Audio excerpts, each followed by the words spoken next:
আপনার মাথায় অনেক ঋণের বোঝা। একটা ঋণ শোধ করার পরে আরেকটা ঋণ যেন আপনাকে ক্রমশ জড়িয়েই ফেলছে। এক জায়গার থেকে ঋণ নিয়ে আর এক জায়গার ঋণ পরিশোধ করছেন। তো বন্ধুরা, এরকম অবস্থায় যারা জীবন কাটাচ্ছেন তাদের জন্য একটি ফলপ্রসূ টোটকা, যেটা ব্যবহার করুন, ভক্তি এবং বিশ্বাসের সাহায্যে করুন। মঙ্গলবার দিনকে একটি নিখুঁত পানপাতা নিন।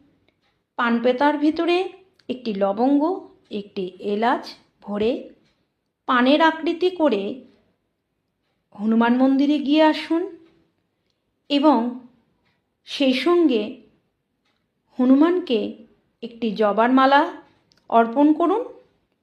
এই প্রক্রিয়াটি পরপর 7টি মঙ্গলবার করে দেখুন। দেখবেন আপনার কিছুদিনের মধ্যে কোথার থেকেও হোক টাকা এসে আপনার ঋণ পরিশোধ করা হয়ে যাচ্ছে।